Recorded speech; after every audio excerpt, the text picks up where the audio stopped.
Le K2 ou Spice, qu'est-ce que c'est? Le K2 ou Spice est un cannabinoïde de synthèse 85 à 100 fois plus puissant qu'un cannabinoïde, donc forcément naturel. Ce produit est en vente sur Internet et il se présente sous forme de poudre à fumer dans un joint par exemple ou de liquide à vapoter.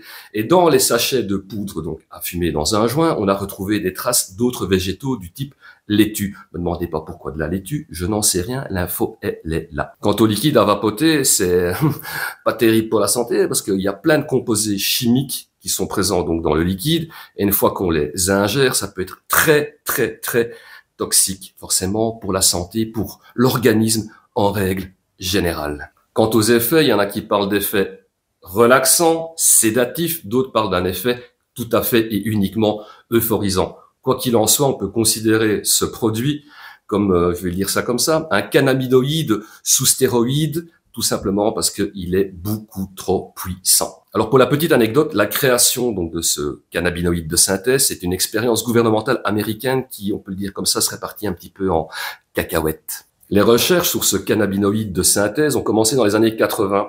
Et en 1993, un chercheur universitaire américain nommé John Huffman a mis au point la recette du K2 ou Spice. Et il a même écrit un livre nommé The Cannabinoid Receptor, qui est l'anglais, pour expliquer les différentes recettes pour créer donc du K2 ou de la Spice. Et c'est à partir de là que c'est parti un petit peu en sucette avec l'avènement de l'internet et des ventes illégales en ligne. Alors j'ai dit qu'il y avait pas mal de composés chimiques présents là-dedans, aussi bien en poudre qu'en liquide.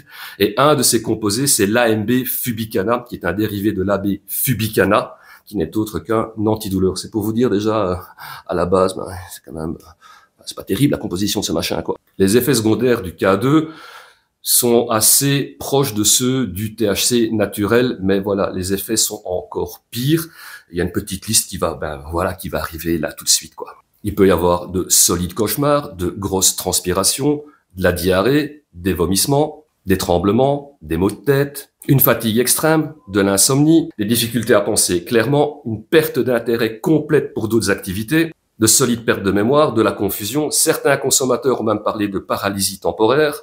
Il peut aussi avoir des problèmes de motricité, des problèmes de tension artérielle, faire un malaise, avoir des problèmes de rein et ou de foie. Et on a même recensé des cas de crise cardiaque et donc là, des cas de décès. Mais surtout, on peut se retrouver dans un état de psychose assez sévère, on peut faire des hallucinations visuelles et auditives. Et à ce propos, j'ai quelques petites anecdotes à partager avec vous par rapport à ce genre de problème de crise psychotique. En 2013, une maman sous l'influence de la Spice a mis son bébé à la poubelle et quand on lui a demandé où il était, elle n'est pas parvenue à s'en souvenir et c'est la police qui l'a retrouvé, donc le bébé dans les ordures.